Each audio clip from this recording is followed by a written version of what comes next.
Ya, comenzamos la grabación entonces.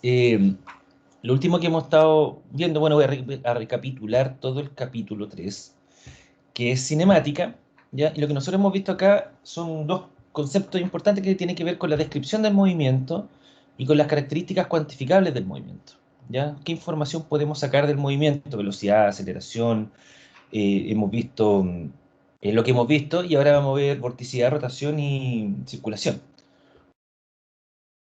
¿Ya? Hablamos acerca de la descripción de lo que es el movimiento, qué variables, ¿cierto?, se desprenden de él, y en función de qué uno describe el movimiento, ¿ya? Y nosotros sabemos que el movimiento es la disposición de una partícula en el espacio-tiempo, ¿cierto? Los cambios en el espacio-tiempo. Y para que exista ese cambio en el espacio-tiempo tiene que existir una velocidad, y si existe velocidad, existe aceleración, ya sea una aceleración, digamos, cero o distinta de cero, ¿cierto? Pero la aceleración en este caso existe, ¿ya? Em, los escurrimientos, que nosotros hablamos de flujo, escurrimiento, corriente, exactamente lo mismo, ¿cierto? Distintos conceptos, pero lo mismo. Y esto se clasifican en variaciones del flujo del fluido, ¿ya? Cuando nosotros hablamos de variación del flujo, del escurrimiento, son las variaciones en velocidad de aceleración, y cuando hablamos del fluido son las características propias del fluido, que son, por ejemplo, viscosidad, masa específica, peso específico, etcétera, ¿ya? Y todo esto todo se define dentro de un espacio-tiempo. Eh, eh, Hicimos también una descripción en cuanto a a los escurrimientos, ¿cierto? Dependiendo de cómo es el comportamiento de las características de este escurrimiento en la ubicación y en el tiempo. Entonces, cuando consideramos nosotros un punto fijo, ¿ya? Nosotros podemos definir si el flujo es permanente o impermanente. O sea, si nosotros consideramos un punto fijo, una partícula en un punto fijo, por eso dice aquí R igual a R sub 0. La partícula está ubicada en un punto, pero si esa partícula se mueve sin moverse el punto, ya no sé, es un poquito difícil imaginarlo, pero si nosotros consideramos que existe movimiento no con respecto a la ubicación, sino que con respecto al tiempo, nosotros estamos hablando de si el flujo es permanente o impermanente. Ya. Si no existe variación, en este caso, la velocidad con respecto al tiempo, que es la aceleración, ¿cierto? Si no hay cambios de la velocidad con respecto al tiempo, ¿ya? No, estos cambios no existen con respecto al tiempo y el punto fijo, hablamos de flujo permanente. Y de manera contraria, ¿cierto? Cuando existe estos cambios en la velocidad del escurrimiento con respecto al tiempo para un punto fijo, eh, hablamos de que el flujo es impermanente, y la palabra lo dice, permanente, impermanente, es cuando no existe cambio con respecto al tiempo, e impermanente cuando existen cambios con respecto al tiempo. Asimismo, también podemos clasificarlo como uniforme o variado, ¿cierto? Cuando la variación de la velocidad con respecto a la ubicación, ¿cierto? A este vector R, ¿cierto? Que es la ubicación, cuando el tiempo es para un instante dado, en realidad, más que tiempo constante, es cuando es para un instante dado, si existe cambio en el espacio, tenemos flujo variado, y si no existe, es uniforme, ¿ya? Aquí la palabra no es tan directa, pero es fácil de memorizarla y de comprenderla.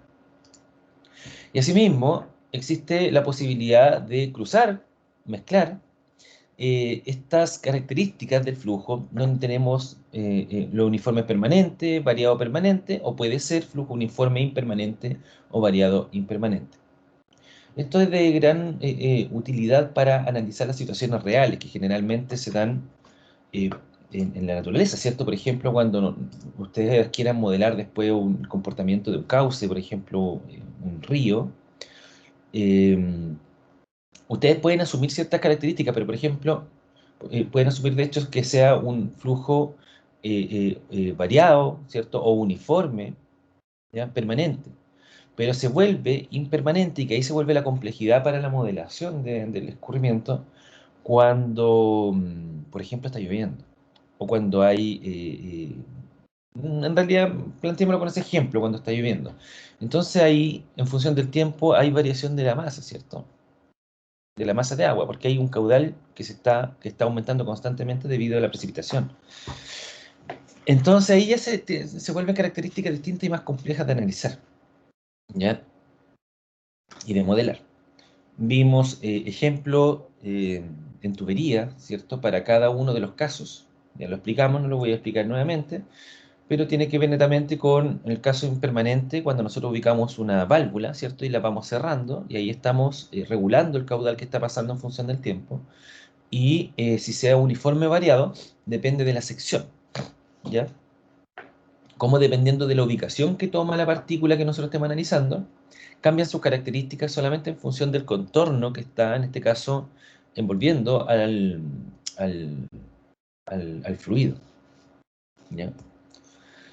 Analizamos los métodos de Lagrange y métodos de Euler, que el método de Lagrange se basa en analizar la trayectoria de una partícula, ¿cierto? Entre un punto inicial y un punto final, va a depender de las características de este punto inicial en un instante inicial, ¿cierto? Y cómo se comporta esa trayectoria en función del tiempo. Mientras que el método de Euler analiza un campo de velocidades, ¿ya? Eh, cuyas componentes de la velocidad U, V y W dependen a su vez de la ubicación y el tiempo, ¿ya? O sea, la velocidad va a ser una suma de las componentes en cada uno de los ejes del espacio, y cada una de esas componentes es una función de la ubicación y del tiempo. Es una velocidad en esa dirección, ¿ya? En el eje X para la U, en el eje Y para la V y en el eje Z para la W. Y con eso hay transformaciones que se generan en el fluido, ¿cierto? Porque nosotros aquí estamos considerando solamente las características del movimiento en cuanto a velocidad, aceleración, en una trayectoria, digamos, donde no existe estas componentes, ¿cierto? Que son la rotación y la deformación, ¿ya? Solamente estamos considerando lo que hemos visto de aquí hacia arriba, son las características del desplazamiento. Pero acá nosotros vamos a sumar entonces la rotación y la deformación, y la deformación particularmente puede ser lineal o angular, ¿ya? Que tiene que ver netamente con que la deformación lineal es cuando el fluido tiene un cambio, por ejemplo, en su condición inicial de volumen, que es este rectángulo, no sé, no tiene mucha forma de, no sé si es un cuadrado, puede ser un cuadrado, pensemos que es un cuadrado, y su deformación lineal es que se achate, ¿cierto?, en las caras superior e inferior y tenga un alargamiento en el eje X, ¿ya? Eso sería una deformación, y es una deformación lineal porque no hay cambio en la ortogonalidad de sus ejes, siguen teniendo 90 grados uno con respecto al otro. Mientras que la deformación angular, lógicamente, es el caso contrario, donde existe esta deformación en el fluido, pero pierde la ortogonalidad los ejes, ¿cierto? El eje X sigue siendo horizontal y el eje Y, fíjense que tiene una inclinación. Y eso se debe a la rotación que tenga esta partícula, ¿ya? Y que es lo que vamos a ver nosotros ahora, ¿ya? Em, Analizamos los conceptos de velocidad de aceleración, ¿cierto? Definimos la velocidad media, ¿cierto? En función de la velocidad real y en la desviación o en la variación de las velocidades, y cómo eso se desprende que la velocidad, la variación de las velocidades produce que se genere un flujo turbulento, o cuando no existe variación de velocidad, un flujo laminar, ¿ya? En el caso del flujo laminar, tenemos un flujo, por ejemplo, dentro de una tubería, ¿ya? Donde las líneas de trayectoria, ¿cierto? Las líneas de corriente son paralelas, son lisas, no hay remolino. En este caso, en el flujo laminar, como nosotros estamos considerando que la variación de las velocidades son cero, tenemos una velocidad uniforme. O sea, todas las líneas de corriente tienen exactamente la misma velocidad. Por lo tanto, son paralelas y se desplazan en la misma dirección, ¿ya? Pero en el caso de un flujo turbulento, como tenemos variaciones de velocidades, las líneas de trayectoria, si nosotros pudiésemos pensar en un tubo con líneas en el interior, ¿ya? Que, por ejemplo, una buena imagen sería, denme un segundito para pillarla, eso. Aquí nosotros tenemos línea de trayectoria, ¿ya?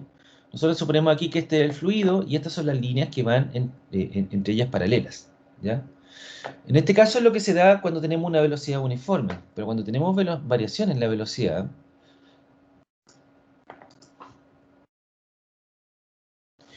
como hay líneas que tienen digamos, componentes de velocidad mayores a otras, entonces eso va a producir que se genere tensión entre las líneas, ¿cierto? Entre estas capas de agua, se van a producir tensiones que va a generar la rotación, y obviamente la rotación va a producir la presencia de remolino, ¿ya? Por eso dice que las líneas de trayectoria son irregulares, no son todas iguales. Entonces se produce esta tensión entre las capas de agua, que debido a la viscosidad del fluido, lógicamente, hace que este rote, ¿ya? Existe intercambio de cantidad de movimiento. Se producen esfuerzos de corte adicional. Si hay viscosidad, ¿cierto? Se van a producir esfuerzos de corte, y esto lógicamente va a producir una pérdida de energía adicional. Y como dice, la mayoría de los movimientos son de este tipo, porque la realidad es así, ¿ya? En la realidad nosotros tenemos flujo turbulento. Ahora la aproximación a un flujo laminar, ¿cierto? A una velocidad constante, uniforme, es una buena aproximación cuando nosotros analizamos tubería. No así cuando analizamos ríos, por ejemplo. A pesar de que los ríos también de repente se toman se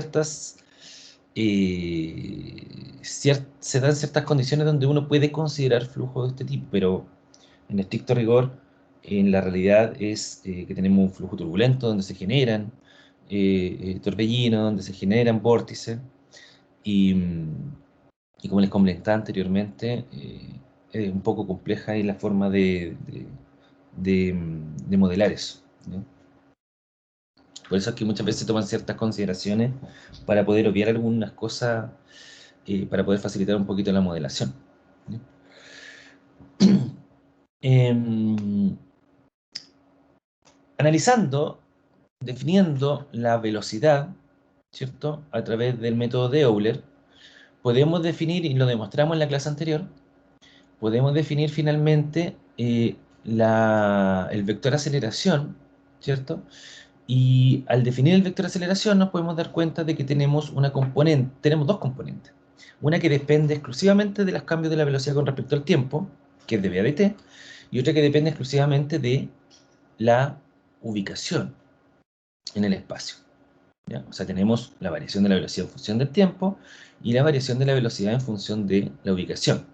Entonces la sumatoria, en este caso, de ambas aceleraciones, me va a entregar el vector aceleración, ¿ya?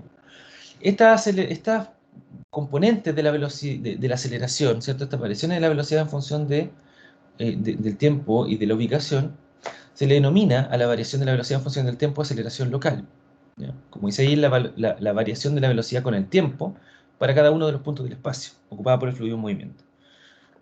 Y la aceleración convectiva es el cambio de la velocidad a medida que cambia de posición para un instante dado. Entonces existen cambios de la velocidad en función de el tiempo y en función de la posición.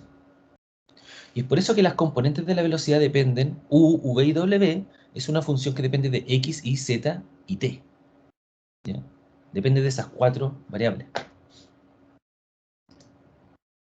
Esto se puede llevar, ¿cierto?, a un plano más general, donde podemos decir que cada componente, propiedad n, una propiedad n cualquiera, puede ser la más específica, cualquiera, su cambio, ¿cierto? Su variación total con respecto al tiempo va a ser la sumatoria del cambio de esa propiedad, ¿cierto? Parcial en función del tiempo, más los cambios de esa propiedad en función de la posición, ¿ya? Que eso lo vamos a retomar ahora en el capítulo 4 y lo vamos a ver bastante. Así que si no queda tan claro con respecto al tema de las propiedades, lo vamos a ver bastante ahora en el capítulo 4. Eso es lo que nosotros hemos visto hasta ahora. Desarrollamos un ejercicio, ¿cierto? Y vamos a desarrollar otro ahora que tiene que ver con la temperatura dentro de un túnel. Hasta acá, chiquillos. ¿Todo bien? ¿Todo claro? ¿Alguna duda? Solamente pasé rápido porque estoy viendo lo que ya vimos ya, ¿cierto?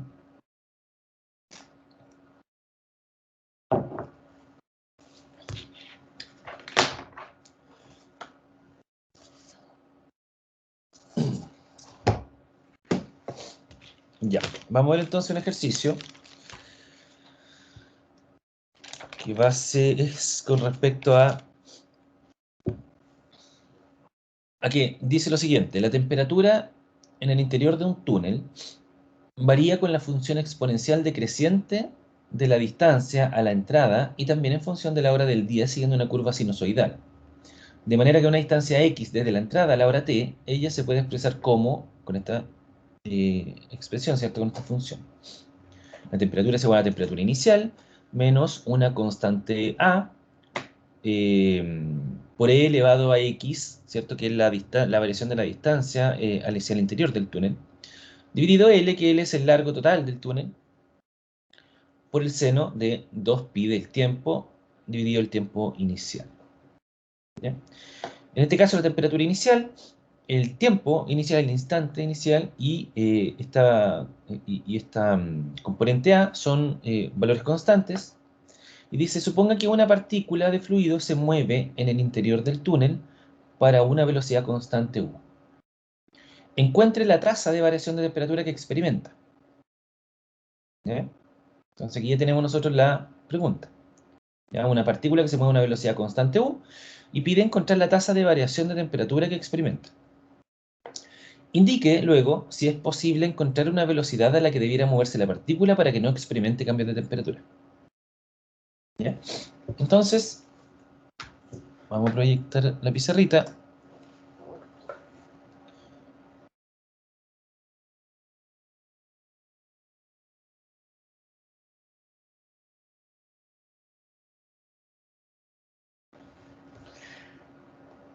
Ya. Tenemos entonces nosotros nuestro túnel. ¿Ya? Este es nuestro túnel. Y tenemos una partícula. Digamos que aquí está el inicio del túnel. ¿Cierto? Tenemos una partícula que se va moviendo con una velocidad constante u. ¿Ya? Pongamos aquí que obviamente que nuestro eje local es x, ¿cierto? Por lo tanto, se va moviendo esa partícula con una velocidad constante u hacia el interior. Y tenemos una ecuación que define los cambios de temperatura como T sub 0 menos que la temperatura inicial, obviamente la entrada del túnel, ¿ya? En la temperatura máxima, menos, porque la temperatura va a ir disminuyendo a medida que vayan ingresando más hacia el interior del túnel, la constante A por E elevado a X partido por L, por el seno de 2πt dividido T sub 0. Entonces lo primero que hay que darse cuenta acá es que la variación de la temperatura es en función tanto de la posición, ¿ya? Por eso está considerando ahí la variable x, y en función del tiempo, ¿cierto? La temperatura está variando en función del espacio-tiempo, ¿ya? A medida que más al interior vaya, la partícula viajando va a ir disminuyendo su temperatura. Como depende de la posición, ¿cierto? En este caso va disminuyendo, a partir de esta componente de la ecuación, ¿cierto? Va disminuyendo su temperatura en función de la posición. Perdón, en estricto rigor es de E elevado a X partido por L, no A, porque es constante. Y a medida que avanza en el tiempo, mientras va adentrándose cada vez más en el túnel, está variando de forma sinusoidal la temperatura en función del tiempo. Entonces, si nosotros pudiésemos graficar esto, tuviésemos aquí en el eje de la vertical la temperatura y en el eje horizontal el tiempo, nosotros tendríamos que la temperatura va a ir disminuyendo, ¿cierto? Y va a ir disminuyendo de esa manera. ¿Ya? Ahora la variación de esta curva sinusoidal tampoco es constante. No, en realidad debía haberlo dibujado de otra manera.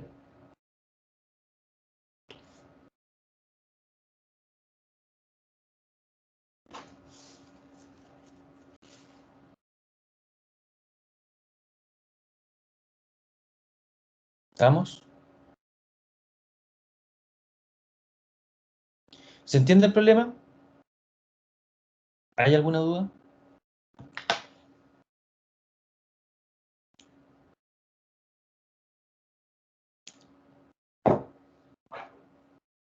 ¿Chiquillos, están claros con el problema? Profe, ¿cómo era la velocidad que no es igual a... Acá la velocidad de la partícula Sí, es una velocidad constante u. Es una velocidad constante u, en este caso solamente en una dirección, es unidireccional. ¿Ya? Estamos analizando solamente en el eje X. velocidad. Ahí, esa es la velocidad. Veamos el enunciado nuevamente. Supongo que una partícula de fluido se mueve en el interior del túnel con una velocidad constante u. Encuentra la tasa de variación de temperatura que experimenta. Entonces la primera pregunta, después vamos a analizar la 2, dice, encuentre la tasa de variación de temperatura que experimenta. ¿Qué es lo que nosotros necesitamos determinar entonces? Si necesitamos determinar la variación de la tasa que experimenta. ¿Qué nos está pidiendo este problema? ¿Qué quiere que encontremos? Un gradiente de temperatura. ¿Y cómo lo definiría?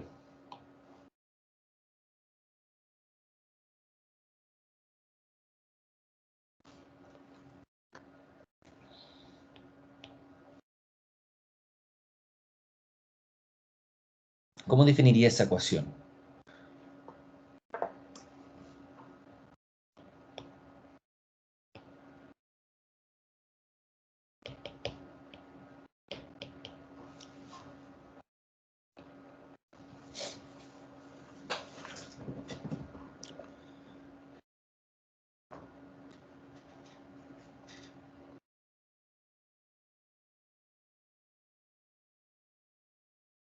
¿Alguien, chiquillo?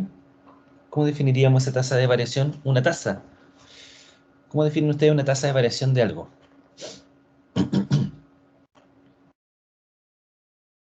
¿Con la derivada con respecto al tiempo? Perfecto. Eso es. Lo que nos está pidiendo que nosotros determinemos es la variación de la temperatura con respecto al tiempo, ¿cierto? El diferencial de la temperatura con respecto al diferencial del tiempo. Y nosotros ya definimos, ¿cierto?, anteriormente, que para cualquier propiedad de un fluido se puede analizar como la variación local y la variación convectiva.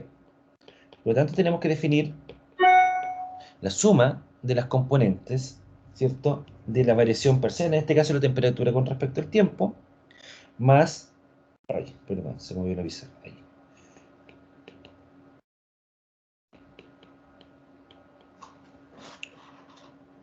La variación de la propiedad de la temperatura con respecto, o convectiva, por así decirlo, ¿cierto?, con respecto a la posición. Y esto es lo que estamos buscando. Acá está todo el problema, ¿ya? Como bien dijo la compañera, disculpe que no vi quién fue. Estamos buscando nosotros la variación total, en este caso, ¿cierto?, de la temperatura con respecto al tiempo, que es la suma de la variación local y más la variación convectiva. Por tanto, lo vamos a desarrollar de manera independiente cada uno de los local convectiva. Vamos a desarrollar primero para el caso local y después para el caso convectivo y luego los vamos a sumar para poder determinar, ¿cierto?, cuál es el diferencial de t con respecto al tiempo final, ¿ya?, para el problema. Entonces lo que queremos obtener es la parcial de la temperatura con respecto al tiempo. Tenemos que derivar la ecuación de la temperatura. Y la variación de la temperatura dijimos que era T sub 0 menos A exponente, ¿cierto?, de X por L, dividido L por el seno de 2πt, dividido T sub 0. ¿Ya? Ahora estamos derivando la ecuación de esta variación de la temperatura con respecto al tiempo.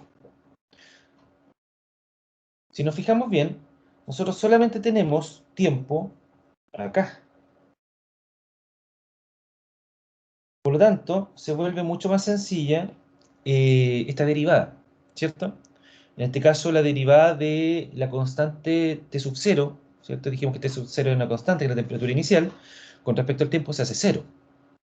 Por lo tanto, esto va a ser 0 menos la derivada de A por E elevado a L seno de 2πt T sub 0. Y la derivada de eso, como en este caso a por e elevado a xl es constante con respecto al tiempo, lo mantenemos y derivamos lo que está en el seno, ¿cierto? Y la derivada del seno en este caso es coseno, mantenemos lo del interior y derivamos lo que está en el interior con respecto al tiempo, que sería 2pi dividido t sub 0. ¿Ya? Reordenando esto, me queda que la derivada de la temperatura con respecto al tiempo es finalmente menos 2pi a partido por t sub 0 e elevado a x partido por l coseno de 2pi t dividido t sub 0. ¿Alguna duda con respecto a ese cálculo?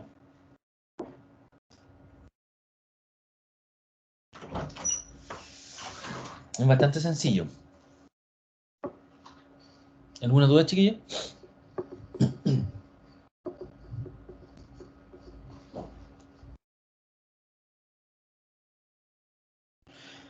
Tendríamos ahí entonces la componente local de la variación de la temperatura.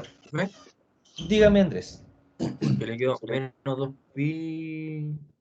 O sea, le quedó negativo. Ojo. Entendí.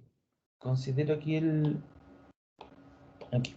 La función de la temperatura es T sub 0 menos, ¿cierto? Acá está, esta es la función de la temperatura. Ah, ya. Es un negativo. Menos A por elevado a XL, entonces mantengo el negativo. Ya. Entonces ya tenemos ahí la componente local. Busquemos ahora la componente. Ay, ya no importa. Por acá. Ok. La componente local, dijimos. Y esta tengo que borrarla. Ahí. Ahí está. Busquemos ahora la componente convectiva, ¿cierto? O sea, lo que estamos buscando nosotros es velocidad por gradiente por T, ¿cierto?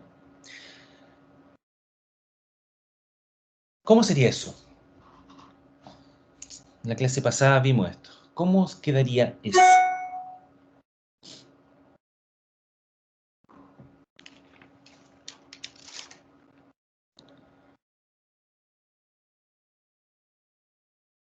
La velocidad por el gradiente de T. ¿Recuerdan que nosotros vimos en la clase anterior que las ecuaciones eran gigantescas, ¿cierto? Nosotros lo vimos para la aceleración, aquí prácticamente se aplica lo mismo.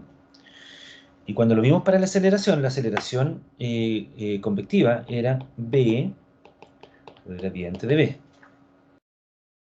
¿cierto? Y la función gradiente era dA de X más dA de Y más dA de Z, ¿cierto? Que esto la función gradiente es la variación espacial total de una propiedad. Por lo tanto, esto puede aplicarse a cualquier cosa. En este caso, en la aceleración convectiva está aplicado a la velocidad, pero acá nosotros lo estamos aplicando con respecto a la temperatura, es con respecto a cualquier propiedad. ¿Ya? Por lo tanto,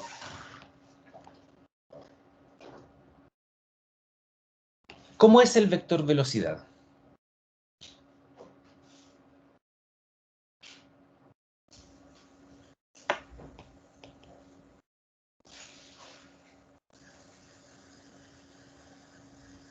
¿Cómo es el vector velocidad?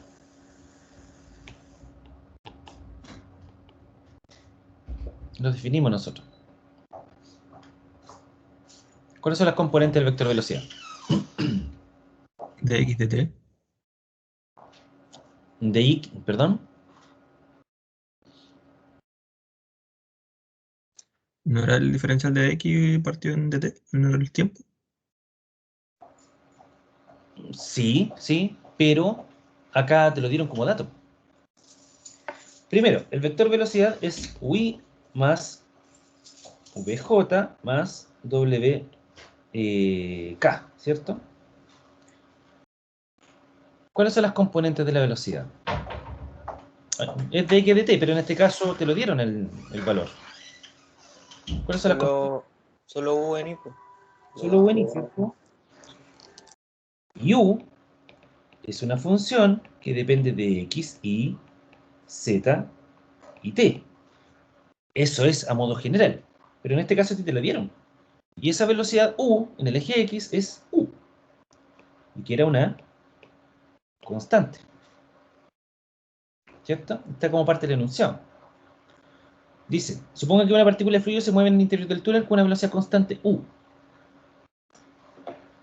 Es un flujo unidireccional en el eje X, suponiendo, ¿cierto?, que nosotros no estamos dando el eje X como el horizontal, y es una velocidad constante U. Por lo tanto, ahí tenemos nuestra componente y nuestro vector velocidad, mejor dicho, ¿cierto? Va a ser solamente U. Y el gradiente de T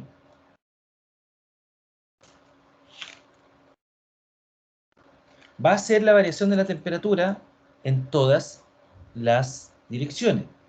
Pero en este caso, como nosotros no tenemos componente de la velocidad en la dirección Y y en la dirección Z, solamente debemos determinar el gradiente de T con respecto a X. ¿Ya? El gradiente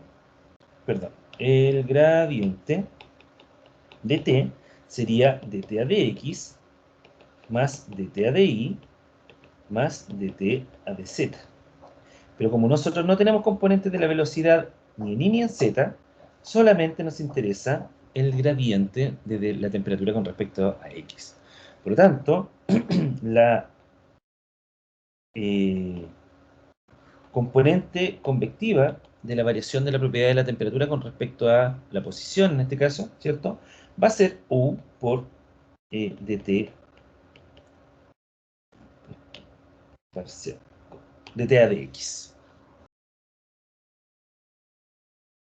¿Ya?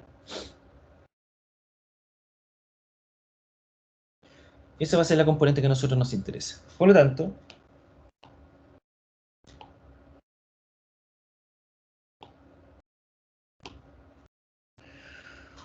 U por d a dx de t.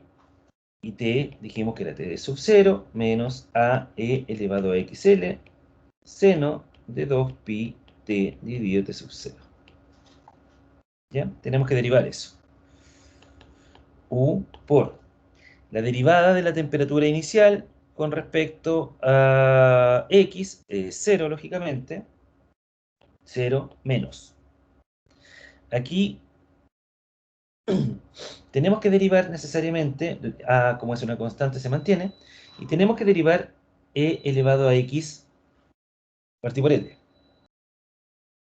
Y esa derivación mantiene al e elevado a x partido, a x partido por l, ¿cierto? Y deriva lo que está en el interior, que sería en este caso 1 partido por l. Y eso por el seno de 2πt dividido t sub 0. Eso no cambia, ¿cierto? Porque el seno no depende de la posición x. Por lo tanto, esto finalmente va a ser igual a u a menos u a e elevado a x partido por l dividido l seno de 2 pi t dividido t sub 0. Esa sería la componente convectiva de la variación de la propiedad de la temperatura. Entonces, finalmente,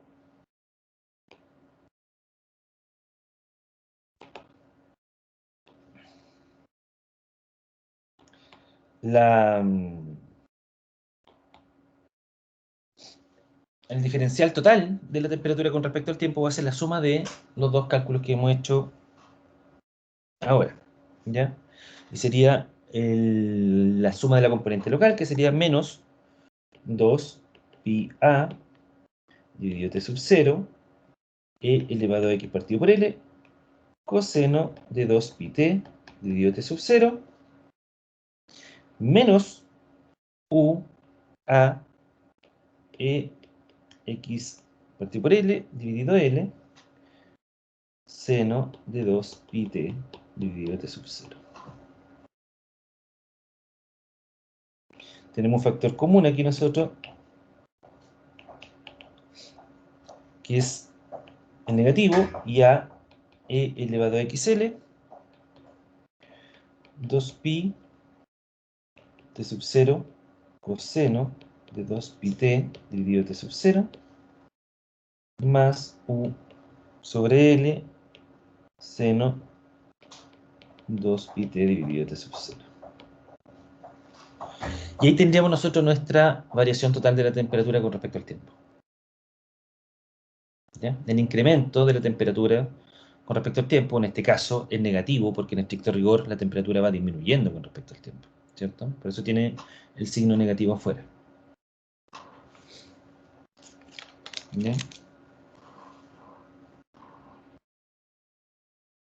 ¿Dudas, chicos y señoritas, con respecto al desarrollo?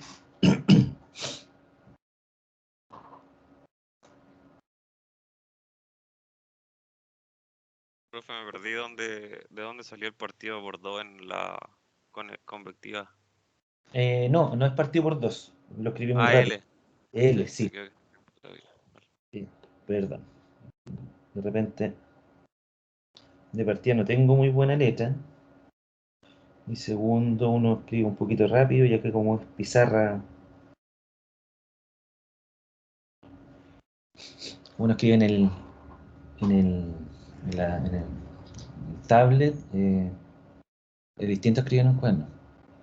En todo caso, aunque fuera un cuaderno, no sería mucho mejor tampoco. ¿Hay alguna duda, chicos? ¿Está claro?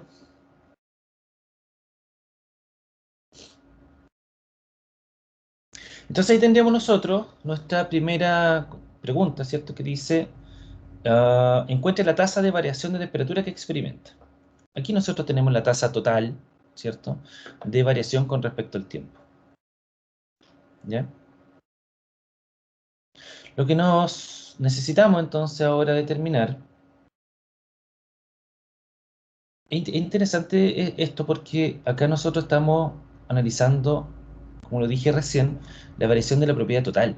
O sea, nosotros aquí estamos viendo que en este caso está, a diferencia del ejercicio que vimos en la clase anterior, ¿cierto? Que si mal no recuerdo, ese dependía solamente con respecto al tiempo. Ahora déjame ver para no hablarle cera. Ese dependía solamente con respecto a la posición. No tenía variación con respecto al tiempo. ¿Ya? Claro. Porque el ejercicio era este. Entonces tenemos que la variación de la velocidad era solamente con respecto a la posición. Y nosotros la forzamos a que dependiera del tiempo para poder analizarlo mediante el método de Lagrange. Pero con Euler nosotros podríamos desarrollarlo de manera súper sencilla, haciéndolo variable solamente con respecto a la posición. Pero acá en este ejercicio nosotros dentro de nuestro problema tenemos tanto la posición como el tiempo. Entonces al desarrollarlo con con esta ecuación para determinar la variación de la propiedad total con respecto al tiempo del fluido, ¿cierto? De alguna propiedad del fluido, tenemos la variación con respecto a la temperatura y con respecto a la posición. Entonces acá es el análisis completo de la variación de la componente, de la propiedad de ese fluido. ¿Bien?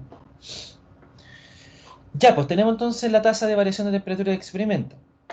Luego dice, indique si es posible encontrar una velocidad a la que debiera moverse la partícula para que no experimente cambio de temperatura.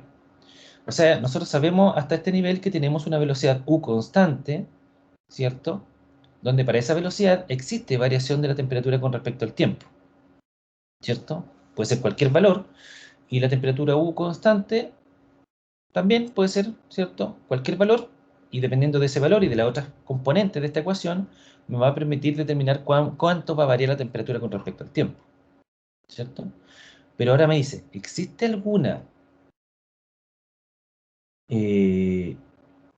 ¿existe alguna velocidad u tal que la variación sea cero? esta ecuación es súper general. Nos dice que para estos valores, ¿cierto? De las distintas variables, que son el tiempo, la posición X, la constante A y la velocidad U, nosotros vamos a tener una variación del tiempo, de la temperatura con respecto al tiempo. ¿Existe alguna velocidad U tal que no exista variación de la temperatura con respecto al tiempo?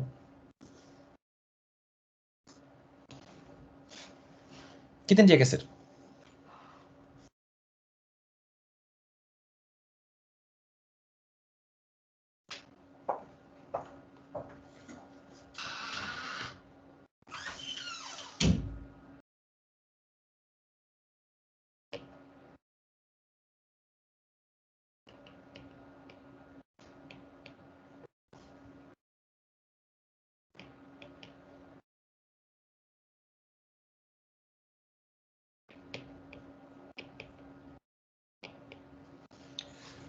¿Qué tendría que hacer, chicos, para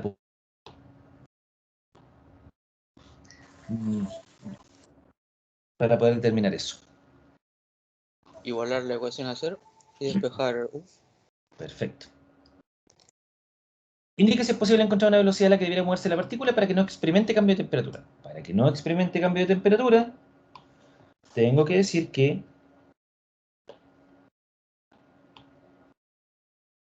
dt, perdón, esto es total, voy a escribir la parcela. Dt con respecto al tiempo es igual a 0.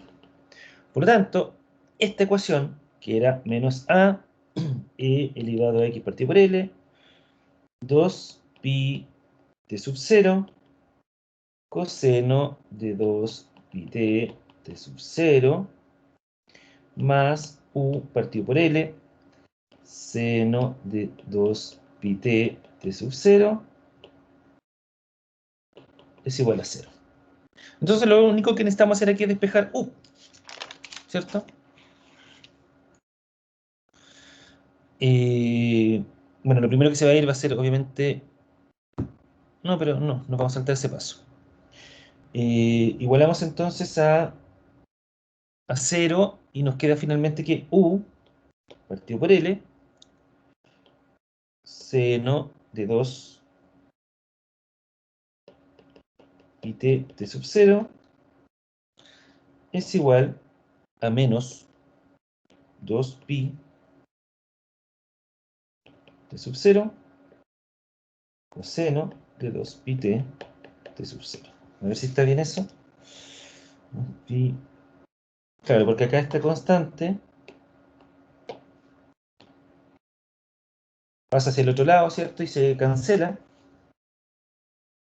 Y me queda solamente lo que está dentro del paréntesis y queda con signo contrario, está bien.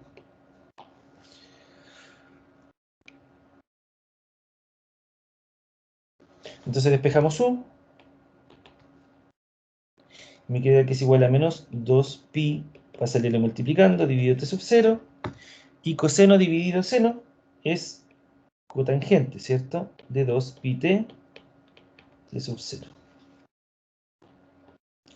Esa sería nuestra velocidad u para la función, en realidad, de nuestra velocidad u para que podamos tener que no exista variación de la temperatura con respecto al tiempo. Pero eso es matemáticamente, ¿cierto? Eso es el supuesto. Pero si nosotros analizamos lo que está pasando aquí en el interior de la cotangente, esto no hay problema en hacerlo, ¿cierto? En determinarlo, pero hay que analizar lo que está pasando dentro de la cotangente. Y concluimos nosotros con eso que físicamente no existe una velocidad u constante para que se produzca que no exista variación de la temperatura con respecto al tiempo. Simplemente tomemos, por ejemplo, un tiempo igual al tiempo inicial medio. Y analicemos lo que pasa en la cotangente. La cotangente de 2 pi t dividido t sub 0. Entonces vamos a reemplazar el t por t sub 0 medios. Sería la cotangente de 2 pi t sub 0, ¿cierto? Medios por un medio dividido t sub 0. Entonces aquí se van a ir los dos se van a ir los t sub 0 y me queda que es la cotangente de pi.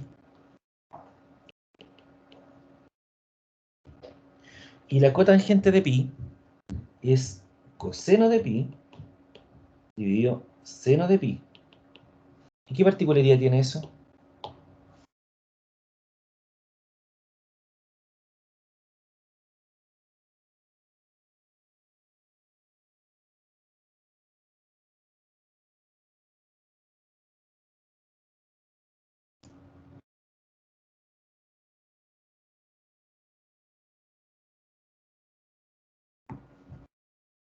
¿Qué particularidad tiene eso?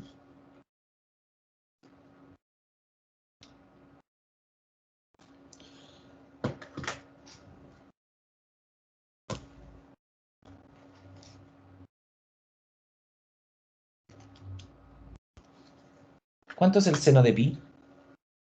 ¿Queda dividido por 0? Exacto. Queda menos 1 partido por 0.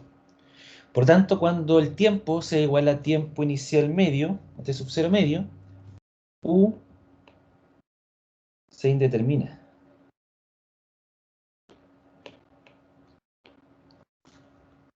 Por tanto, matemáticamente tenemos una resolución, ¿cierto? Pero físicamente no es posible. Por tanto, no existe una velocidad constante donde la temperatura o el incremento, o el decrecimiento en este caso, de la temperatura con respecto al tiempo sea cero. ¿Queda claro? ¿Hay alguna duda?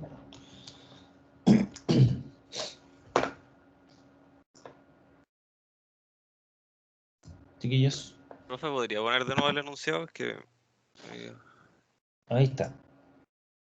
Dice, indique si es posible encontrar una velocidad a la que debiera moverse la partícula para que no experimente cambio de temperatura. Entonces estamos encontrando una velocidad constante, u, a la que se mueva la partícula para que no experimente cambio de temperatura. Y no va a experimentar cambio de temperatura cuando la variación o el incremento de la temperatura con respecto al tiempo sea cero, ¿cierto? Ahí es cuando yo estoy diciendo no hay cambio de temperatura con respecto al tiempo. ¿Ya? Por lo tanto, lo que te voy a encontrar ahí es la velocidad, la constante u, ¿cierto? Cuando de t mayúscula de tiempo sea igual a cero. Matemáticamente me queda esa expresión para esta velocidad u, pero al analizarla para la variable t, ¿cierto? Y yo asumo un valor t igual a t sub 0 medio, me puedo dar cuenta que la cotangente, cuando t igual a t sub 0 medio, la cotangente de 2πt por t sub 0 se indetermina. Por lo tanto, ya con eso puedo demostrar de que no existe una velocidad u constante, ¿cierto? Tal que se produzca que la variación de la temperatura con respecto al tiempo sea cero. Porque existe un valor donde se va a indeterminar.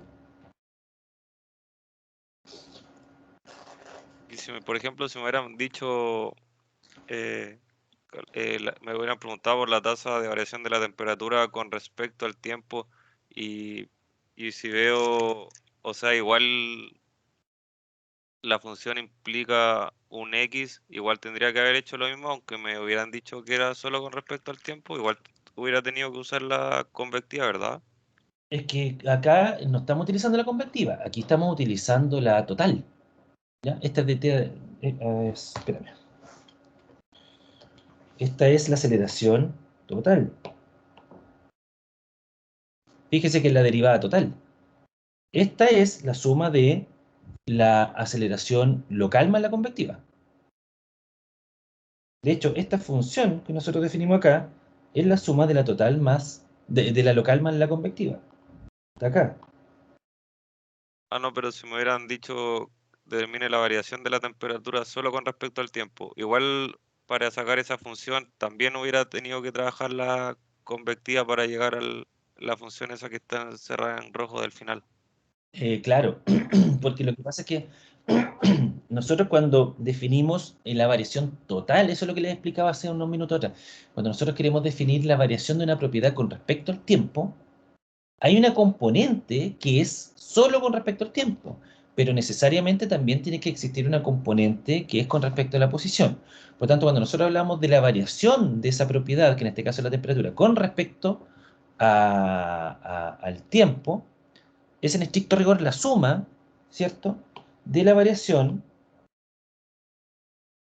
parcial con respecto al tiempo más la suma de la variación de esa propiedad con respecto a la posición. ¿Ya? Esa es la forma correcta de verlo. Esa variación de esa propiedad con respecto al tiempo total, en estricto rigor, es la variación parcial de esa propiedad con respecto al tiempo más esa variación de esa propiedad con respecto a la posición. Entonces siempre hay que hacerlo el análisis con respecto a la sumatoria de la componente local más la convectiva de la variación de la propiedad. Y la suma de ambas, voy a tener la ecuación total, por así decirlo, ¿cierto?, de la variación de esa propiedad. Ya, gracias, Y profe. esa es la que yo voy a tener que analizar para mis distintos problemas. En este caso, esa es la que yo tengo que igualar a cero para poder determinar lo que me está solicitando. ¿Ya? Esa es la definición. Ahora, como les digo, esto tienen que analizarlo bien, ¿cierto? Ejercitar un poquito. Hay varios ejercicios también que pretendo hacer en la clase del día viernes. eh, eh, para cualquier tipo de propiedad, ¿cierto? Y esto lo vamos a retomar también harto, como les comentaba en el capítulo 4. Ya, jóvenes, entonces pasamos al último, que es rotación, vorticidad y circulación, que para que ya se hagan una imagen es esto, ¿cierto? Esto ustedes lo ven diariamente. ¿Dónde lo ven esto ustedes? ¿Dónde ven este comportamiento de los fluidos?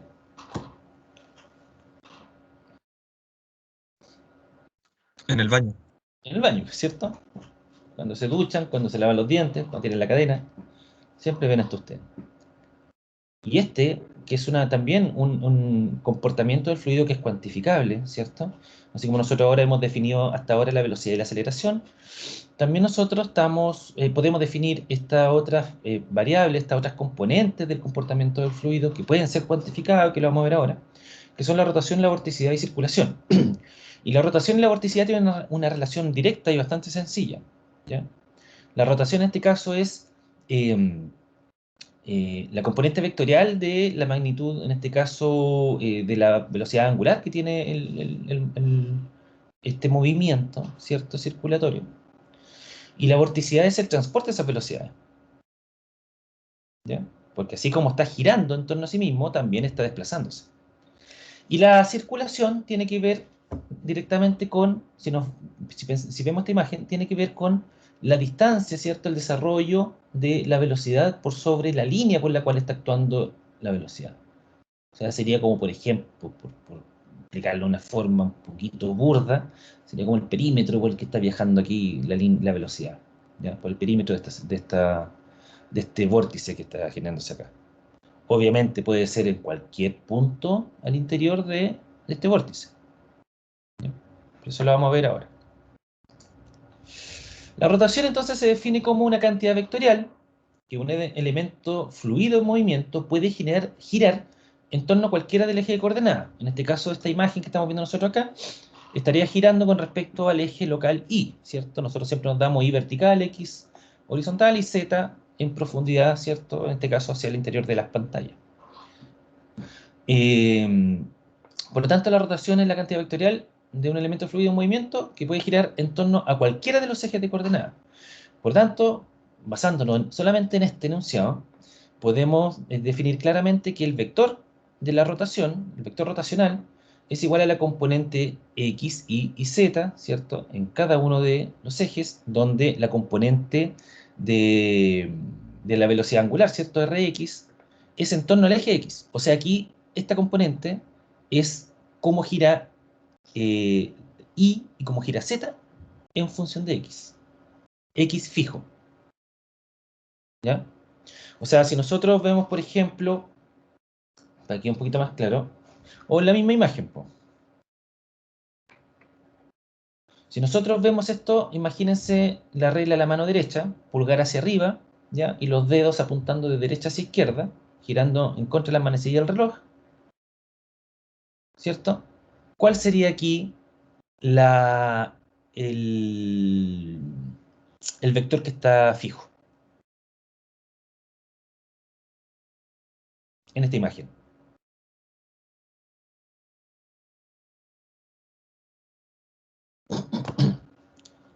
Que podemos asumir que está fijo.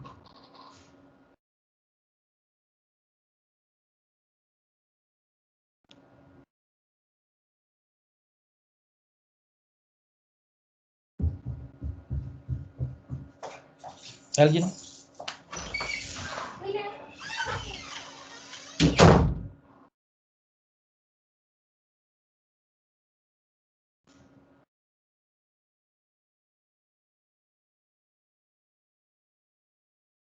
Pensemos que esto está girando de izquierda a derecha. Fíjense que está viajando por la componente X, ¿cierto? ¿Y dónde más hay velocidad? En la componente Z. Y si suponemos que el eje Y está estático, ¿cierto? Que sería donde está el pulgar mirando hacia arriba, como les comentaba, regla de la mano derecha. Está girando en contra de la manecilla del reloj. Por lo tanto, esto tiene una componente donde el eje Y es constante. Entonces, en este caso, al analizar esa velocidad, nosotros la que estaríamos dejando, la componente de la velocidad angular, es cierto, que nosotros estaríamos analizando sería R de I, porque I es constante. Entonces, en esta componente del vector R tendríamos velocidad, o estaríamos suponiendo, analizando el movimiento del eje X y del eje Z, ¿cierto? Manteniendo el eje Y constante. Y ese sería el R de I. Y eso después uno lo lleva a los otros dos componentes, ¿cierto? O sea, a los otros dos vectores. R de X sería con X fijo, cómo se comporta el Y y el Z cuando el X está fijo. Y R de Z sería cómo se comporta, cuáles son las velocidades, mejor dicho, del eje X y del eje Y cuando Z es fijo. ¿Ya? ¿Se entendió bien eso? Hay que tener esta imaginación aquí.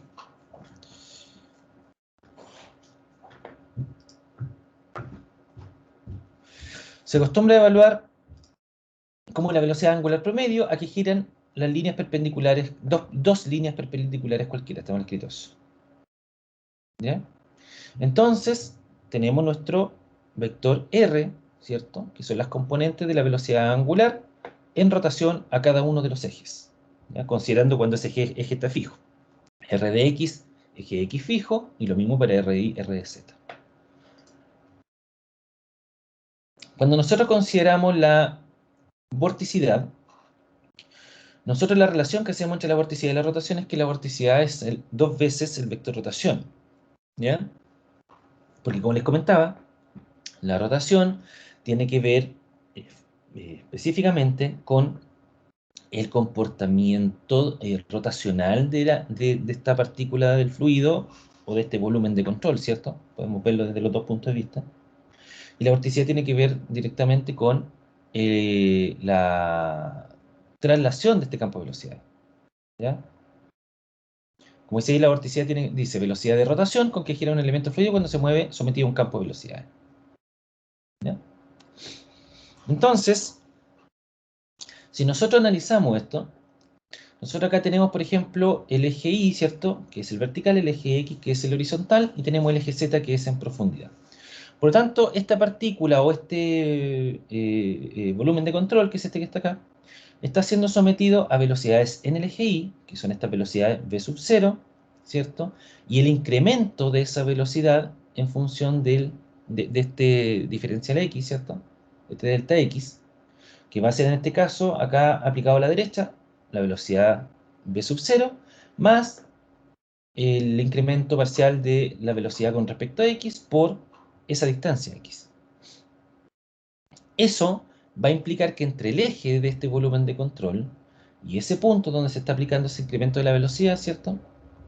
Va a producir una deformación, ¿ya? Que va a tener un ángulo alfa en este caso, ¿ya? Que ese es el delta alfa que aparece ahí. Y esa variación, ese incremento, va a ser dependiendo de ese incremento que teníamos nosotros en la velocidad con respecto a X, por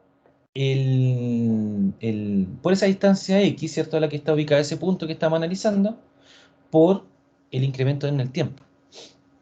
¿ya? Porque lógicamente, desde esta posición inicial a esta posición final, que es la línea segmentada que está ahí, transcurre en un cierto intervalo de tiempo. ¿Ya? Por tanto, esta deformación alfa que se está produciendo sobre el fluido en la dirección, ¿cierto?, contra las manecillas del reloj, que es la dirección positiva, varía dependiendo en este caso de la velocidad, ¿cierto?, de la posición y del tiempo. Y si analizamos lo mismo, ahora para el eje Y, tenemos también una velocidad con la que se está desplazando esta partícula o este volumen de control en el eje X, una velocidad inicial o sub 0, que también sufre un incremento que aquí no está anotado, pero que lo voy a escribir yo, ya que también va a ser, igual como es acá v sub 0 más dv de x por delta x, acá va a ser u sub 0 más du de y por delta y, ¿ya? Que el delta y es la distancia que hay entre el eje y el punto de aplicación en la parte superior, en este caso, de este volumen de control. Y eso va a producir una deformación delta beta, ya que está expresado de esa forma acá, que va a ser una deformación que puede ser distinta al delta alfa. Porque acá fíjense que la velocidad está siendo aplicada ascendente en el eje Y, tenemos una velocidad v sub 0 que va de abajo hacia arriba, y aquí tenemos, y que va a producir una deformación, o una rotación, mejor dicho, una rotación de derecha a izquierda, mientras que las velocidades que nos dimos acá van de izquierda a derecha, por lo tanto van a generar una rotación en la dirección contraria. Y por eso se va a deformar esto. Porque por un lado, la velocidad que está desde abajo hacia arriba está tratando de girarlo de derecha a izquierda, mientras que la velocidad que va de izquierda a derecha está tratando de girarlo de izquierda a derecha. Lo va a deformar. Entonces estos ángulos van a ser distintos. Y este análisis es netamente para que puedan entender de una manera general, ¿cierto?, el comportamiento de esta partícula sometida a estas velocidades. Y cómo eso nos va a llevar finalmente a definir estas componentes del vector rotación. ¿Ya?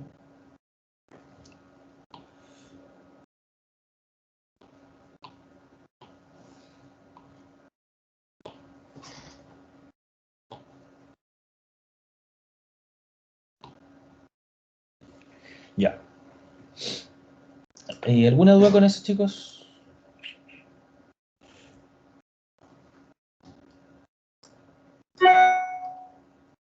Desarrollemos lo mejor para que nos vaya quedando más claro. Ya, entonces tenemos nosotros nuestro volumen de control, nuestro cuerpo, ¿cierto? Nuestra partícula puede ser, donde tenemos nosotros acá una variación del ángulo beta, ¿cierto? Acá tenemos, voy a escribir con rojo esto, aquí tenemos una velocidad inicial u sub 0, y aquí tenemos una velocidad final acá arriba aplicada u sub 0 más du de i por delta i, ¿cierto? Y esta distancia que alcanza a recorrer acá, aquí, ¿cierto? Esa distancia que alcanza a recorrer, la deformación se define como du de i por delta i por delta t. ¿Ya? Aplicamos lo mismo ahora para el eje y, v sub 0 más dv a dx por delta x, y eso va a producir una deformación delta alfa, que va a producir aquí que se genere un desplazamiento entre la posición inicial y posición final de este lado, ¿cierto?, de este volumen de control, que va a ser dv a dx por delta x por delta t. ¿Ya? Esta distancia es delta x y esta distancia de aquí arribita es delta y. Entonces en este caso, como les comentaba, esta partícula está rotando en torno al eje z, que el eje z está hacia el interior de las pantallas. Entonces lo que nosotros queremos hacer acá, por lo tanto, como esto rota en torno al eje z, lo que nosotros vamos a obtener es la componente del rotor, ¿cierto?, z. Entonces esto se define como el promedio, que es la forma lógicamente más fácil de poder definirlo. No, nada que ver eso. Esa componente del rotor, ¿cierto?, en el eje Z, se define como el promedio de la variación de los ángulos alfa y beta, la suma, la suma, ¿cierto?, el promedio de la variación de la suma de los ángulos con respecto al tiempo. ¿Ya?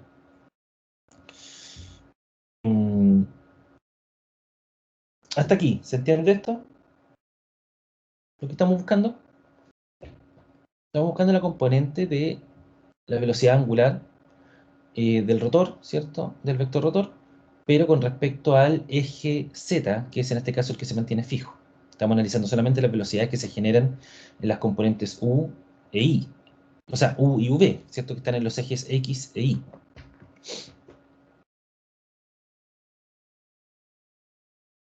Hasta ahí, ¿se va entendiendo?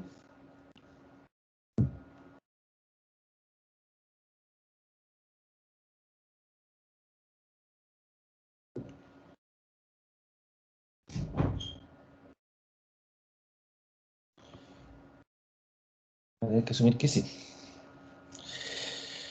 A ver, cuando nosotros tenemos ángulos pequeños, estamos suponiendo que estamos analizando aquí una condición donde para el límite, ¿cierto?, del tiempo, ¿ya?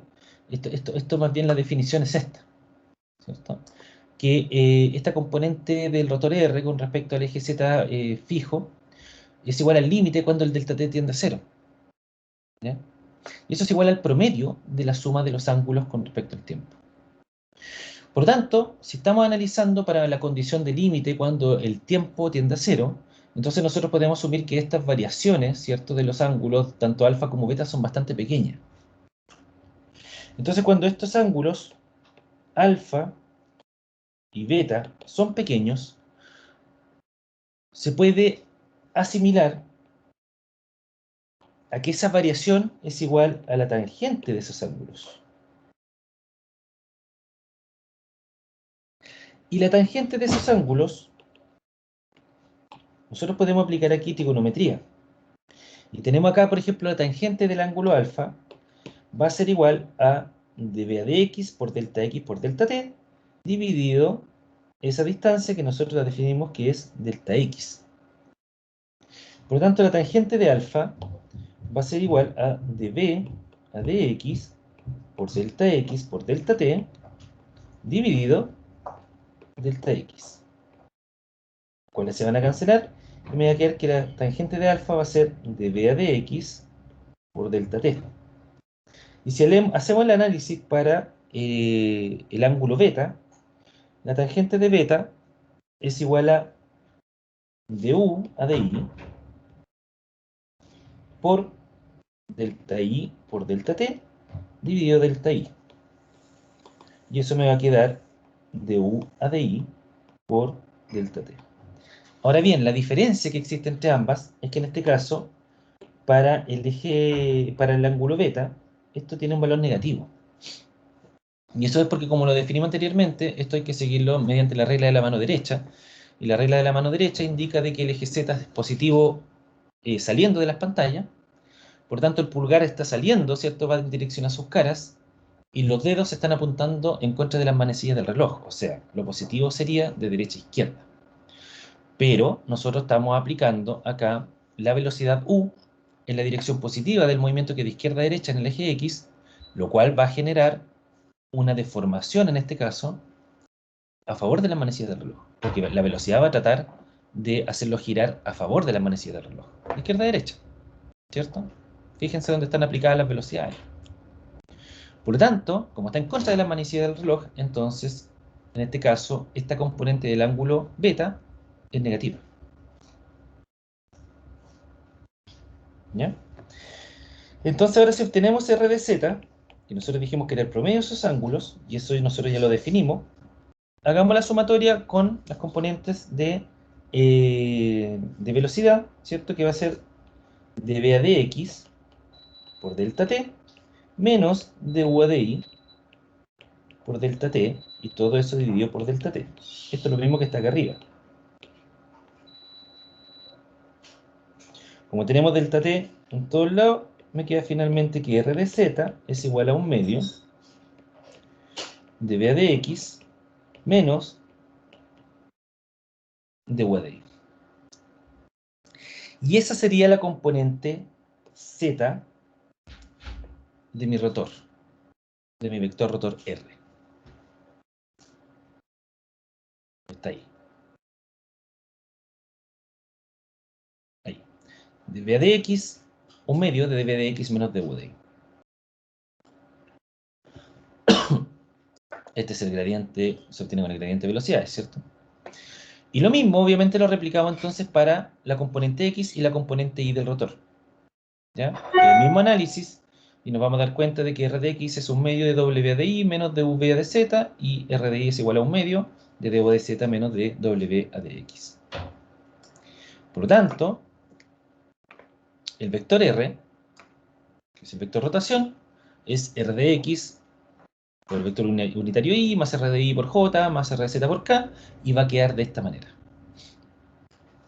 Entonces, simplemente si yo tengo mi vector de velocidad v, con sus componentes u, v y w, puedo generar las derivaciones, reemplazar en esta ecuación y voy a obtener mi rotor, ¿cierto? Que en magnitud son las velocidades angulares. ¿Bien? O bien, se puede aplicar en este caso una forma más sencilla de expresar, ¿cierto? Es a través del operador rotor, que en este caso quedaría mi rotacional igual a 1/2 del operador, perdón, por el vector de la velocidad.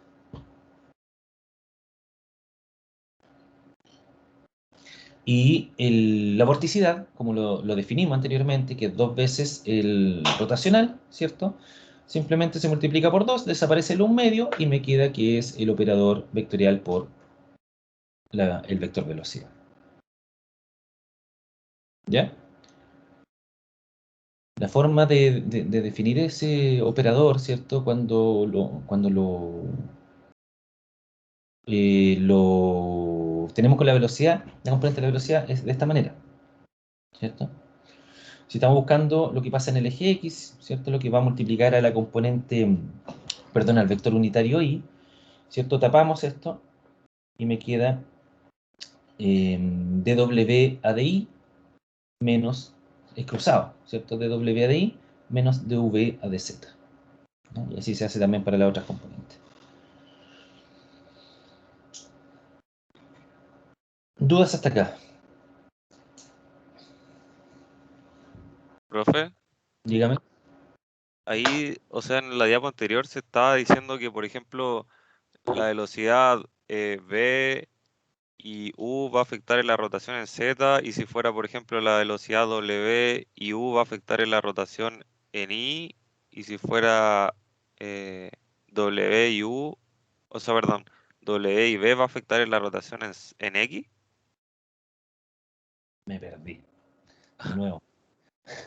Explíquemelo con una nomás. Es que me explico los tres Sí, casos. es que ahí, por ejemplo, en el gráfico está afectando el u sub ¿Sí? 0, que sería la velocidad en x, ¿Sí? ¿Ya? con el v sub 0, que ¿Qué sería sería? el n. Exacto. Y eso está haciendo una rotación, pero en z. Z. Exacto. Y Es. pero también en la ecuación toma el caso de que si está actuando la velocidad u igual y se cambia la v por la w, eso ¿Mm? estaría afectando en la rotación en Del y, X. Eh, del... si estoy Uh, usando u y w. exacto, claro. Ah, ya. O sea, que tiene que mirar el plano, po. Aquí usted está mirando este plano donde tiene el eje de coordenada local y X, ¿cierto? Y el Z está en profundidad. Entonces aquí usted está viendo cómo afecta la velocidad U y la velocidad V sobre el vector fijo, que yo estoy analizando este caso. Yo obviamente tengo que verme en el caso donde existe rotación en los tres ejes. Pero en este caso yo parto por decir ya, supongamos que tenemos el eje Z estático, fijo, ¿cierto? Estoy mirando el plano IX. Entonces en el plano IX me afecta la velocidad U, que es la velocidad en X, y V, que es la velocidad en Y. Por lo tanto, la componente de las velocidades angulares, ¿cierto? Del rotacional en Z, fijo, depende de V y depende de U. Luego, miro el plano donde X es fijo. Entonces miro el plano y Z. Ahí cambio las coordenadas locales. Ahora estoy mirando Y y Z.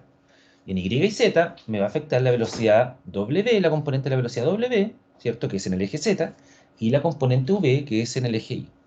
Y luego miro el plano XZ y digo, Y está fijo, y analizo las componentes de la velocidad en función de U y W en función de Z y X. O sea, voy mirando los planos, dejando la otra componente fija. ¿Ahí se entendió? Sí. Entonces va a haber, o depende del ejercicio, voy a saber si solo hay rotación en Z, o en Y, o en X. Exacto. Ya. De hecho, los problemas o sea, van a haber casos donde podamos ver con velocidad, ¿cierto? Que el vector velocidad tenga las tres componentes.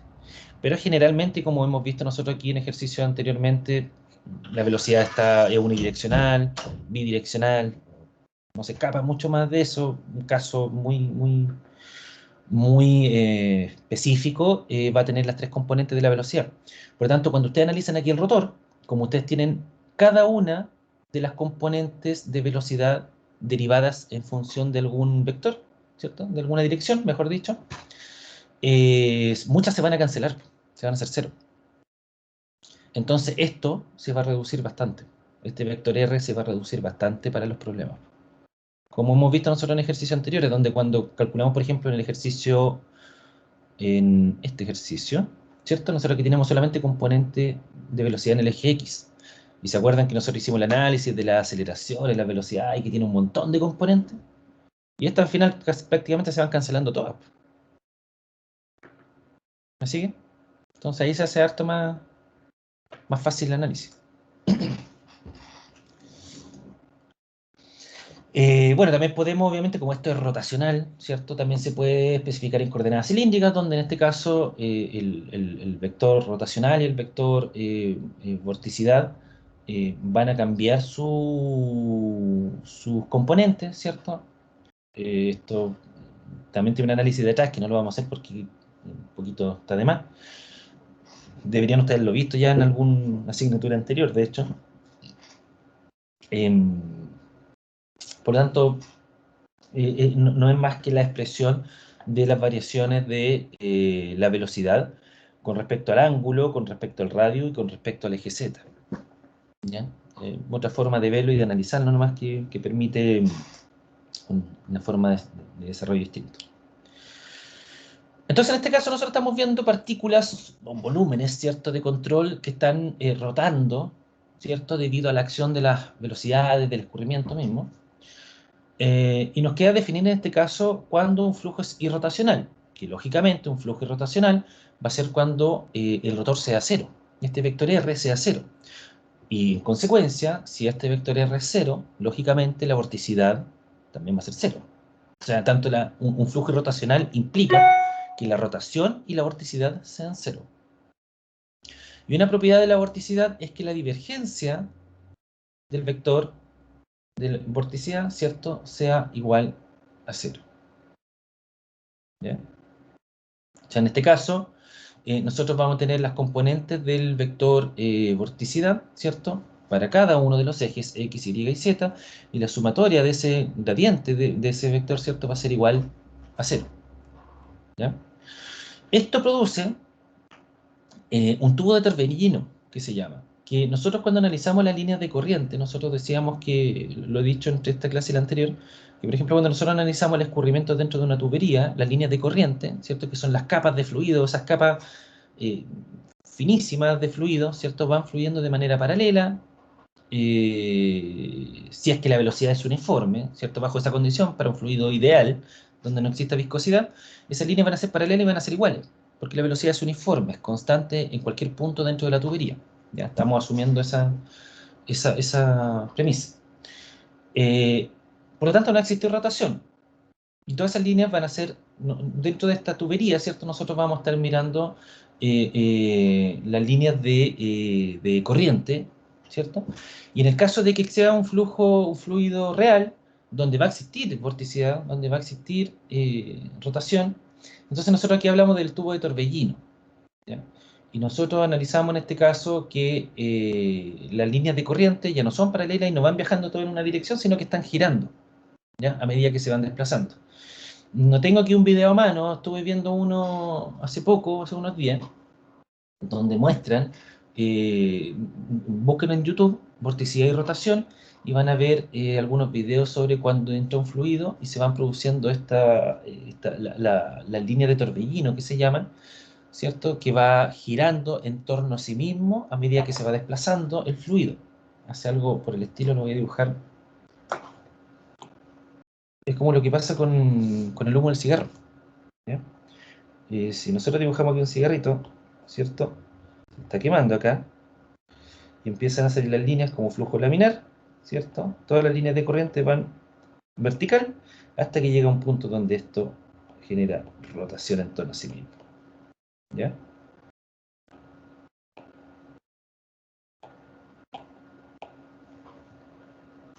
Y se sigue desplazando hacia arriba,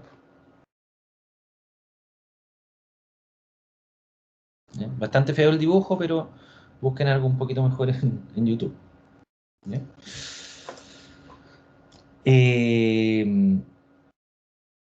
Desaparecen cerrándose sobre sí mismas estos torbellinos y pueden aparecer o desaparecer en un borde, no se generan en el interior. O sea, lo que se produce acá es que a medida que se va desplazando el fluido, parte desde un borde y empieza a generarse la rotación. Pero no puede partir desde el interior hacia afuera, ¿ya? Siempre parte desde un borde. Y eso genera que las otras capas del fluido también giren hacia el interior, pero nunca desde el interior hacia el exterior. Tenemos entonces la definición y aquí terminamos. Lamentablemente no alcancé a terminar. Vamos a terminar el día este viernes con la materia y vamos a desarrollar ejercicio. Se define como escurrimiento rectilíneo uniforme y rectilíneo variado. Supongamos nosotros que aquí tenemos nuestro escurrimiento dentro de una tubería y aquí tenemos nuestras líneas de corriente que son paralelas, equidistantes e iguales en magnitud porque la velocidad es constante. Aquí dice, es irrotacional con velocidad constante en i, porque aquí tenemos nosotros nuestro volumen de control, nuestra partícula, y se desplaza desde este punto inicial hasta este punto final y no existe rotación, porque la velocidad es constante. Por lo tanto, todos los diferenciales de superficie que están viéndose influenciados por la velocidad del fluido, ¿cierto? No están generando rotación porque todas las velocidades son iguales, lo están empujando, por así decirlo, de izquierda a derecha. Mientras que si vemos un fluido real, porque un fluido viscoso, si nosotros pensamos que el eje X acá es una pared, en un fluido ideal, como no hay viscosidad, no existe tensión superficial, perdón, no existe tensión de corte entre la pared y el fluido, por lo tanto, no va a generar ningún impacto sobre las velocidades. Pero si es un fluido real, la viscosidad produce tensión de corte y por lo tanto va a existir aquí rozamiento entre el fluido y la pared de la tubería y va a disminuir las velocidades. Es lo que pasa en un río. En los bordes la velocidad es prácticamente nula y a medida que más al centro del río, ¿cierto? Más al medio del río, las velocidades son cada vez mayores. Es algo similar. Entonces, en este caso, como hay diferencial de velocidades, dependiendo de la posición en este espacio disponible, ¿cierto? Como hay velocidades mayores, si suponemos este volumen de control, hay una velocidad mayor arriba que abajo, lógicamente se va a producir una rotación. ¿Se entiende, no? Es como cuando uno le da efecto a una pelota, para los que son peloteros. Uno le pega en un costado de la pelota y le está impregnando mayor velocidad que la que tiene a la izquierda, ¿cierto? Bueno, eso también tiene que ver con un tema de Bernoulli, que lo vamos a ver después. Y uno la hace rotar en la dirección en la que está, en la que quiere. ¿Ya? Es lo mismo. Pero aquí sobre partículas del fluido. En este caso es sobre un volumen de control que estamos analizando. Y en ese sentido tenemos un flujo rectilíneo variado, o sea, se está generando rotación, es rotacional, donde la velocidad en el eje Y es una función del eje Y, ¿cierto? La velocidad va a variar dependiendo de la posición en el eje Y. Lo mismo para el escurrimiento curvilíneo, ¿ya? Tenemos acá nosotros que este fluido se está desplazando de manera curvilínea, ¿cierto? Sobre un punto fijo, central, Y tenemos el flujo rotacional, que en este caso está rotando, que es el de la izquierda. Es un escurrimiento curvilíneo rotacional. Está rotando la partícula porque fíjense que los ejes están cambiando. Aquí el eje R, ¿cierto? Que está hacia arriba, está en diagonal hacia la izquierda, mientras que en la posición 2 está en diagonal hacia la derecha. ¿Ya? Y fíjense que en el caso de la derecha es irrotacional porque esta molécula o este volumen de control o esta partícula se está desplazando, ¿cierto? Con su eje R hacia arriba, hacia la izquierda, ¿cierto? En diagonal hacia la izquierda. Y fíjense que está viajando de manera curvilínea, pero no está girando sobre sí mismo. El eje sigue siendo el mismo. Y por eso es irrotacional. Y vamos a demostrar estas ecuaciones donde la velocidad angular depende de una constante k y del radio r. Y vamos a demostrar en la próxima clase el caso de la derecha, el caso irrotacional. ¿Ya? Obviamente, para que esto se genere, la distribución de velocidades tiene que tener una cierta forma, ¿cierto? Que va a depender del radio. ¿Ya? Esta distribución de velocidades va a ir aumentando a medida que me voy acercando al centro, lo cual es bastante lógico, porque la distancia que va a tener que recorrer en la parte inferior es menor a la distancia que va a recorrer en la parte superior. Por lo tanto, para que se compensen esas distancias, tengo que variar las velocidades. Tiene que desplazarse una mayor velocidad en la parte inferior para que recorra esa menor distancia en el mismo intervalo de tiempo. Aquí lo único constante es el intervalo de tiempo. Por lo tanto, para que recorran distancias distintas, tienen que haber velocidades distintas. ¿Ya? Y con eso voy a permitir de que el escurrimiento de este volumen de control, ¿cierto? El escurrimiento curvilíneo no tenga rotación. ¿Se entendió eso? ¿Hay alguna duda, chicos, hasta acá?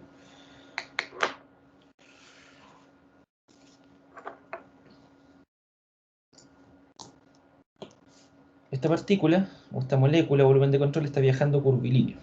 Entonces lo que yo quiero es que no tenga rotación, que sea irrotacional. Por lo tanto, ese eje, que en ese caso en esa figura está como eje R, tiene que ser esa misma. Se está desplazando sin rotar, pero está viajando de manera curvilínea. Entonces, como esta distancia que recorre con respecto a algún punto central, ¿cierto? Esa distancia es menor a esta distancia, ¿cierto? Esta distancia es mayor a esta distancia de acá abajo, que es menor.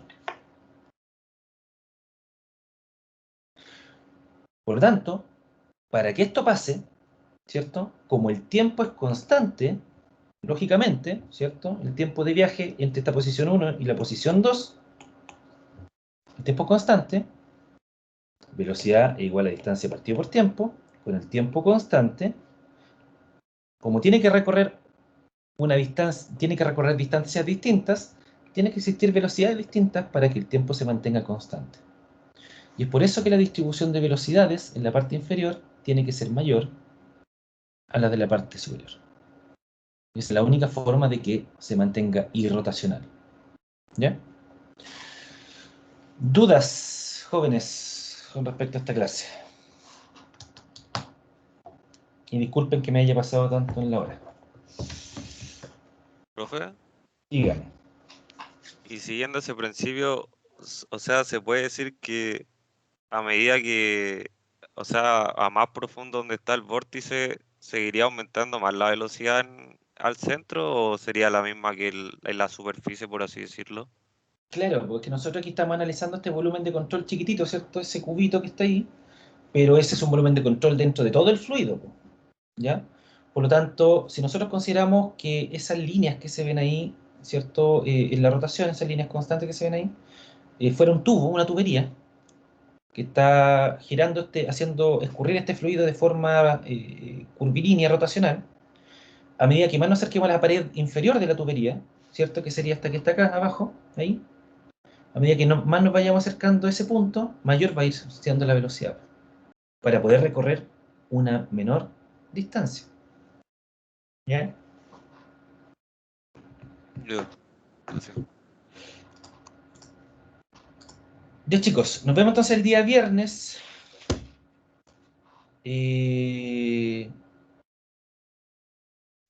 Para terminar la materia y vamos a desarrollar un par de ejercicios. próximo miércoles tienen práctica y el próximo viernes tienen su prueba. ¿Ya? Así que lo dejamos hasta acá. Muchas gracias a todos. Nos vemos el próximo viernes. ¿Ya? Chao, profe. Hasta luego, que estén muy bien. Chao, profe, Chao. gracias por- Chao a ustedes, gracias. Chao, profe, gracias. Chao, chao.